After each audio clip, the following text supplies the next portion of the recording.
कुल मिलाकर 2024-25 में 3,442 करोड़ 32 लाख रुपया उस विभाग को दिया गया जो कि यूथ अफेयर्स एंड स्पोर्ट्स। 24 रुपया प्रति व्यक्ति, 24 रुपीस पर कैपिटा। कुल मिला के हम एक ऐसा देश तैयार कर रहे हैं जिस देश का युवा 24 घंटे ऐसे सपनों के लिए भागेगा जिन सपनों के पूरे होने की भी कोई गारंटी नहीं है, लेकिन उनमें खेल एक सपने के तौर पर शामिल नहीं होगा। अच्छे बच्चे जो होंगे, मेहनती बच्चे जो होंगे, उनके सपने क्या होने चाहिए? मेडिसिन, इंजीनियरिंग, सरकारी नौकरियां, आईएएस अधिकारी बनना, यही सब। अगर बोत्सवाना 27 लाख लोगों की आबादी के बाद एक गोल्ड ला सकता है, अगर उससे मल्टीप्लाई करते तो हमारे गोदाम भर जाने चाहिए सोने के तमगों से, लेकिन ऐसा नहीं। 2024 यानी कि वर्तमान साल का पेरिस ओलंपिक का फाइनल, सारी दुनिया मानकर चल रही है कि यूनाइटेड स्टेट्स के नोहा लाइल्स जो हैं 2000 मीटर के चैंपियन बनेंगे। उनकी पिछली परफॉर्मेंस शानदार, बल्कि दुनिया तो ये भी मानकर चल रही है कि तीनों पोडियम पोजीशंस जो हैं वो यूनाइटेड स्टेट्स के पास जाएंगी, अमेरिका के पास जाएंगी। लेकिन परिणाम क्या आता है? परिणाम आता है कि बोत्सवाना नाम के देश के लेस्ली टोबैगो प्रोनाउंसिएशन आप देख लीजिएगा, लेकिन जो महत्वपूर्ण बात है कि ये बोत्सवाना के धावक हैं और ये गोल्ड मेडल लेते हैं। बल्कि सच्चाई ये है कि नोहा लाइल्स तो ब्रॉन्ज मेडल के लिए पिछड़ जाते हैं। ये बोत्सवाना क्या देश है? इसकी कुल आबादी 27 लाख है, यानी कि लगभग समझिए कि दिल्ली और एनसीआर की आबादी ले लें तो उसका 10% है, और वह इस ओलंपिक्स में गोल्ड मेडल जीतता है। इसके विपरीत भारत 140 करोड़ लोगों का देश, 140 करोड़, दुनिया की सबसे ज्यादा आबादी वाला देश, और अब तक जिस समय वीडियो रिकॉर्ड हो रहा है भारत के पास कुल मिलाकर 6 मेडल है। इससे पिछले ओलंपिक्स यानी टोक्यो ओलंपिक्स में भारत के कुल मेडल्स की संख्या केवल 7 थी। इसकी तुलना अगर आप अन्य देशों मसलन चीन से करें, या फिर चीन से जिसके कि 89 मेडल्स थे, या फिर अमेरिका से जिसके 110 से ज़्यादा मेडल्स थे, तो आप पाएंगे कि भारत इस स्पोर्टिंग के क्षेत्र में, खेलों के क्षेत्र में, खेल जगत में अभी कितना पिछड़ा हुआ है। इसे समझना बहुत ज़रूरी है। ये अलग बात है कि हर खेल के बाद, हर कॉमनवेल्थ के बाद, हर एशियन गेम्स के बाद, हर ओलंपिक्स के बाद इस पर चर्चा होती है, लेकिन फिर यह चर्चा क्या वास्तव में हमारी वरीयताओं में प्रदर्शित होती है?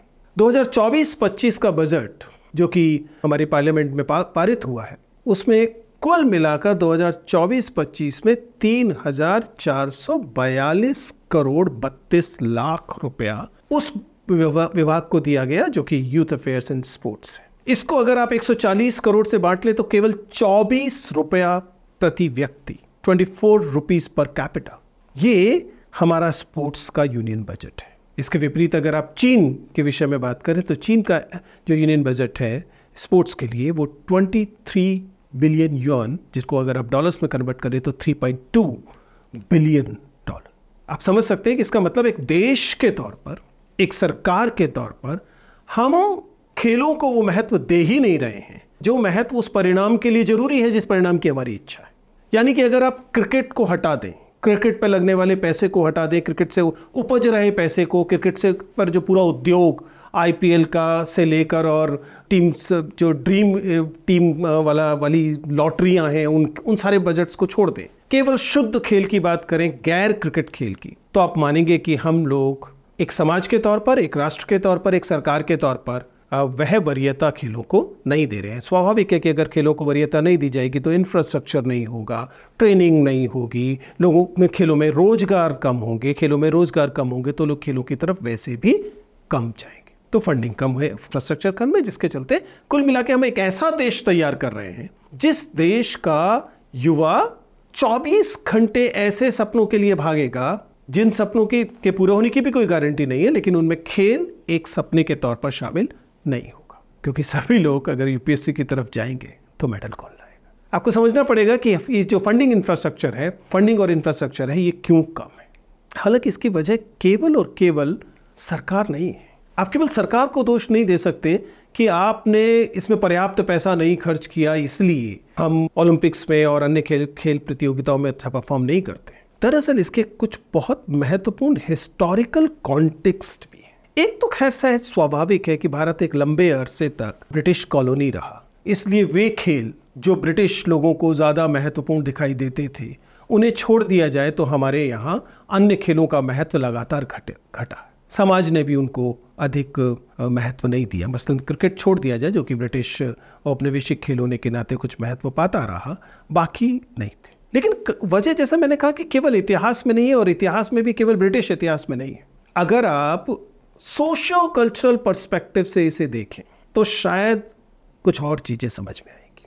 दुनिया भर का इतिहास देखिए खेल का, वे देश वे समाज जो सामाजिक तौर पर अधिक बटे हुए होते हैं वो खेलों में बुरा परफॉर्म करते हैं, और वे समाज जो सामाजिक तौर पर सौहार्द से भरे होते हैं अच्छा परफॉर्म करते हैं। इसी बीच थोड़ा सा प्रसंगवश आ गई बात है जिससे पर चर्चा करनी चाहिए। भाला फेंक जेवलिन थ्रो में पूरा देश नीरज चोपड़ा की तरफ देख रहा था।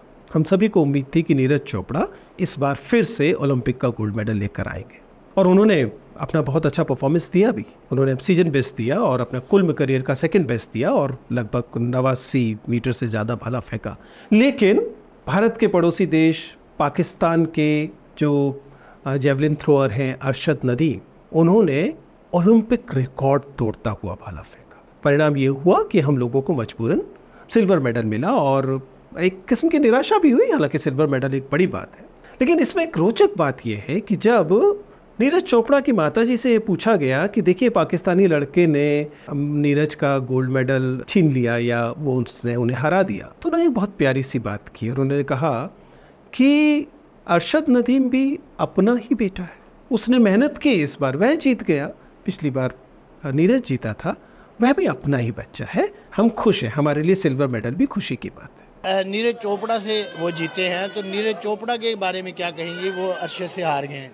नहीं बेटा, वो भी मेरे बेटे अरशद नदीम का भी दोस्त भी है और भाई भी है, ते वो हार जीत तो अपने किस्मत की होती है, और वो भी मेरा बेटा है। इंशाल्लाह ताला कहते होंगे उसनों भी कामयाब करे अल्लाह मियां, उसनों भी मेडल जीतन की तौफीक देगा।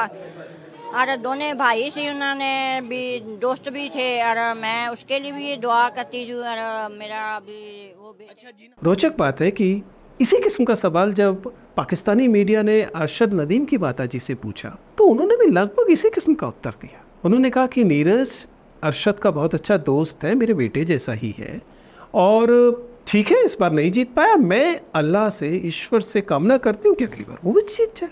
हम तो बहुत खुश है, हमने तो सिल्वर भी गोल्ड पर लग रहा, गोल्ड उसका आ गया, वो भी मारे लड़का जो मेहनत करके सब जा रहे। यह जो ओलंपिक स्पिरिट है, यह जो प्रेम है, यह मोहब्बत है, यह किसी भी समाज में खेलों को, खुशियों को बढ़ाने के लिए ज़रूरी है। दरअसल यही ओलंपिक स्पिरिट है। सामाजिक सौहार्द और खेलों में अच्छी परफॉर्मेंस के बीच ऐतिहासिक रिश्ता है।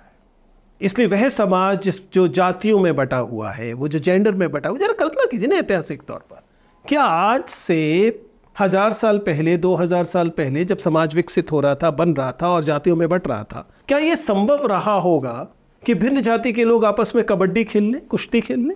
नहीं रहा होगा ना, क्योंकि छूना पड़ेगा एक दूसरे को। और अगर छूना पड़ेगा तो आप दलितों को टीम में कैसे शामिल करेंगे, आप पिछड़ों को टीम में कैसे शामिल करेंगे? और ये आपने 80-85% छोड़ दिया और केवल उन लोगों के जिम्मे खेल छोड़ दिया जिन लोगों को बताया गया कि आपका काम केवल शास्त्र अध्ययन है। तो जाहिर है कि हमने समाज में इस बात की कल्पना लगभग नष्ट कर दी कि हम एक स्पोर्टिंग नेशन बनेंगे। ये अलग बात है कि बाद में बदलाव आते हैं, ऐतिहासिक तौर पर बदलाव आते हैं, और यहाँ पर कॉलोनियलिज्म भी आता है जिसका परिणाम खट्टा मीठा दोनों तरीके से देखने को मिलता है। और केवल कास्ट का मामला नहीं है, कम्युनिटी का मामला है, जेंडर का मामला है। जो समाज जितना ज़्यादा बटा होगा वो ओलंपिक स्पिरिट से उतना ही रहित होगा, क्योंकि ओलंपिक स्पिरिट खेल भावना है, प्रेम उसका आधारभूत प्लेटफॉर्म। तो ये तो एक ऐतिहासिक बात हुई। और अगर आप कॉलोनियल हिस्ट्री को लें तो आप पाएंगे कि हमारे यहाँ ऐतिहासिक तौर पर ही ये मान लिया गया कि खेलना कूदना जो है वह बिगड़े बच्चों की चीज़ है। अच्छे बच्चे जो होंगे, मेहनती बच्चे जो होंगे, उनके सपने क्या होने चाहिए? मेडिसिन, इंजीनियरिंग, सरकारी नौकरियां, IAS अधिकारी बनना, यही सब। इसलिए एज अ हॉबी सामाजिक तौर पर हमारे यहाँ लंबे अरसे तक स्पोर्ट्स को अच्छा दर्जा नहीं मिलता रहा है, जिसका मतलब है कि अगर आप स्पोर्ट्स में जाते हैं तो इस बात की संभावना बहुत कम रहती है कि आपके पास एक अच्छा करियर होगा। जब आप खेलना बंद कर देंगे तो आपके पास ऐसा कुछ काम होगा जो स्पोर्ट्स पर आधारित होगा। आप बहुत लंबे अरसे तक अच्छा कमाने वाले कोच बन पाएंगे, आपकी समाज में इज्जत होगी। ये हमारे यहाँ बहुत लंबे अरसे तक इस बात की संभावनाएं कम रही, अब जाग रही हैं। और यही एक तरीका है, जब तक आप एक पूरा इकोसिस्टम नहीं खड़ा करते जिसमें बच्चे के खेल की दुनिया में जाने को से लेकर और उसके रिटायरमेंट तक के लिए आपको एक सीधा सातत्य, एक निरंतरता में करियर नहीं दिखाई देगा, तब बहुत कम बच्चे उस तरफ जाएंगे। और जो जाएंगे भी वो ऐसे साधन संपन्न परिवारों के बच्चे नहीं होंगे जो इन महंगी चीज़ों को, इन महंगे शौकों को अफोर्ड कर सके। इसलिए कई तरह के खेल हमारे जो खिलाड़ी हैं उनकी पहुंच से बाहर निकल जाएंगे। अदरवाइज 140 करोड़ लोग, जरा सोच के देखिए कि कितने बड़े पैमाने पर टैलेंट चारों तरफ होगा। अगर बोत्सवाना 27 लाख लोगों की आबादी के बाद एक गोल्ड ला सकता है, अगर उससे मल्टीप्लाई कर दे तो हमारे पास हमारे गोदाम भर जाने चाहिए सोने के तमगों से, लेकिन ऐसा नहीं हो रहा है। हालांकि फिर से कह रहा हूं, इसके लिए आप केवल सरकार को दोष नहीं दे सकते। हालांकि सरकार को अपनी जिम्मेदारियां लेनी चाहिए और सरकारों से अतिरिक्त मसलन पब्लिक प्राइवेट पार्टनरशिप की बहुत सारी गुंजाइश खेल की दुनिया में है।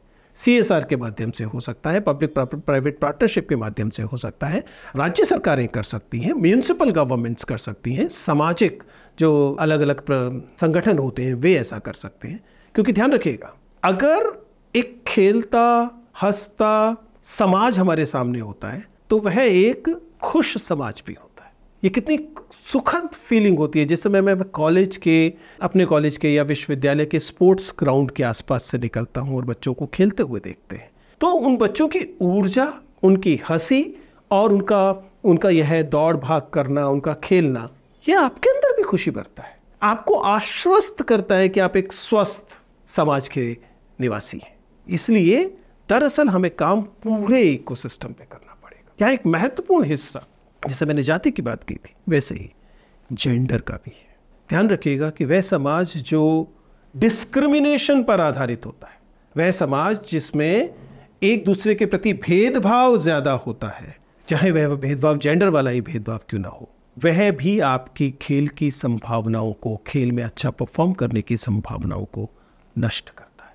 ये केवल विनेश फोगाट का मसला नहीं है। अगर कुल मिलाकर आप देखें कि भारत में जब लड़कियां खेल की दुनिया में जाती हैं, अगर एक सामान्य मध्यवर्गीय परिवार में कोई लड़की ये कहती है कि मैं खिलाड़ी बनना चाहती हूँ, तो उसके माता पिता के मन में बहुत सारी आशंकाएं आती। और ये आशंकाएं सारी की सारी केवल ये नहीं होती कि वह खेल में अच्छा नहीं कर पाएगी तो क्या होगा, उसे उसकी सुरक्षा की चिंता होती है, उसे कोच और जो प्रशासक हैं उनके द्वारा सेक्सुअल हैरेसमेंट की चिंता होती है। ये जो असुरक्षाएं हैं, ये सीधा सीधा देश के 70 करोड़ आधी आबादी को रोक देती हैं या रोकने की कोशिश करती है खेल वाले जैसे क्षेत्र में आगे बढ़ने की। इसलिए जो विनेश फोगाट करती है, इसलिए जो वे खिलाड़ी जो रोल मॉडल बन के करते हैं और देश समाज के तमाम परिवारों को ये आश्वासन देते हैं कि नहीं, लड़कियां भी खेल की दुनिया में आगे आ सकती हैं, वो बहुत बड़ी सेवा कर रहे हैं। लेकिन एक समाज के तौर पर हमें ये जिम्मेदार बनना पड़ेगा, हमें सुनिश्चित करना पड़ेगा कि हमारा तमाम खेल इकोसिस्टम,